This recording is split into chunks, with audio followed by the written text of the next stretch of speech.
Hi, everyone, and thanks for tuning in. I have decided to upload a few short stories to help illustrate lessons in street smarts and strategy. First, let me clarify that by urban guerrilla tactics, I refer to strategies civilians can use. I have left out methods that require violence. I have always taught my students that if you find yourself throwing punches and kicks, you have already made 3 mistakes. You failed to avoid trouble, you failed to evade trouble, and you failed to escape trouble. These stories are about how not to make those 3 mistakes. It may be that our current situation could turn into a hot war, and in such a circumstance, your guerrilla tactics need to adapt. I can't provide any advice on live fire guerrilla strategies because I would be shut down and the police would be at my door early the next morning. Much of this type of information can be found in the books I include in my survival library. If it comes down to a hot war, then reading them would be advisable. The second thing I'd like to clarify is my criminality. In the past 50 years, I don't think a day has gone by that I didn't break the law. You see, in a police state, being free is a criminal activity. You might not know it, but you are a criminal too. I guarantee you that if the FBI and the IRS were to search your house, your car, your office, your computers and cell phones, and your banking and financial records, they could come up with dozens of charges that would put you away for 20 years or more. There are so many state and federal laws on the books that no one can count them all. The last time anyone tried, they lost count after 50,000. When printed into books, they run into hundreds of volumes. I was forced to become a criminal because I like to smoke a little weed.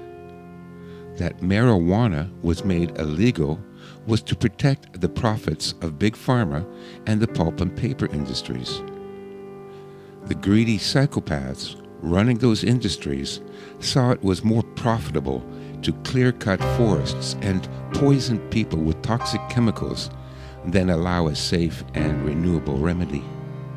That these bastards bribed the corrupt politicians that made me a criminal makes breaking the law a badge of honor for me. I am only a criminal according to those 50,000 laws, but not in the classical sense. I have never stolen, robbed, embezzled, raped, conned, or inflicted violence on any living being. My criminal activity centers around black market activities. I have smuggled and dealt pot, hash, cigarettes, gold, Qingdao beer, and assorted pirated goods.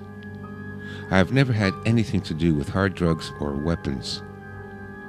A black market is simply any exchange of goods and services that are not regulated and taxed by the government. By forcing me to become a criminal, I have a better understanding of street smarts, and I can mingle just as easily with bikers and triads as I do with real criminals like diplomats and bankers. You see, despite having committed at least 20,000 crimes, I have a spotless record. I possess a security license and both non-restricted and restricted firearms licenses. This required me to pass not only 3 RCMP background checks, but also an FBI background check to account for my time spent living in the U.S. I have a spotless record. Never been stopped, never been detained, and never been arrested. Even my driving record is spotless. No accidents, no insurance claims, no tickets. Only a couple of parking infractions. My knowledge of urban guerrilla tactics has kept me out of prison for 50 years and still smelling like a rose. In addition to my street smarts, I also seriously studied strategy especially Sun Tzu's The Art of War, which I first read when I was 18. Since then, I read dozens of similar books of the Eastern strategists while researching my first book, The 36 Strategies of Ancient China. These tactics will come in handy as the world police state locks down ever tighter and we will all be reduced to being treated like criminals. You all will eventually be dependent on the black market.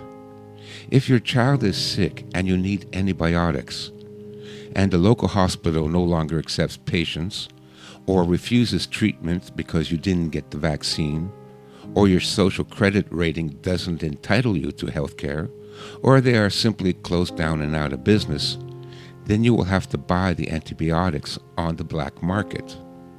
It will cost more, but at least your child has a chance of surviving and getting better. If you rely on the government and the bureaucrats, then your child is guaranteed to die. Remember, your government is no longer here to help. They are here to kill you. Now, many think my tactics are too old school and no longer apply to our technological world, but this is not true.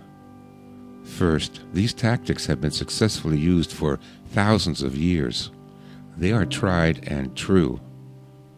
Second, you will have to adapt the tactics to the current circumstances, just like all the other freedom fighters in history have done before you.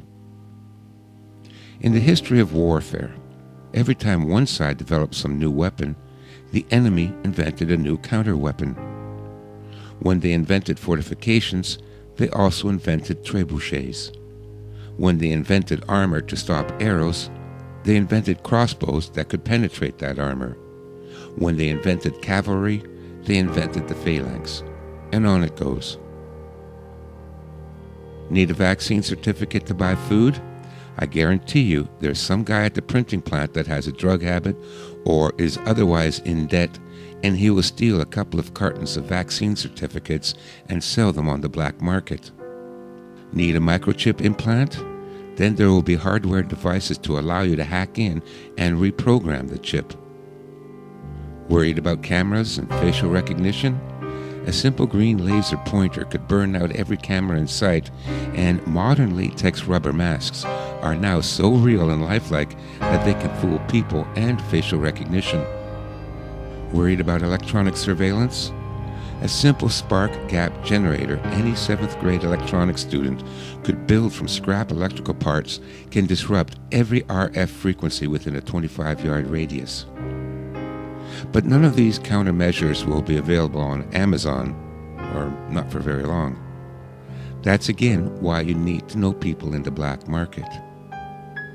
We are in a battle not only for our freedom, but our very lives. We need to become ruthless and cunning guerrilla fighters. This is what I'm trying to teach. Hang in there. We can still bring the bastards down. It's not over yet.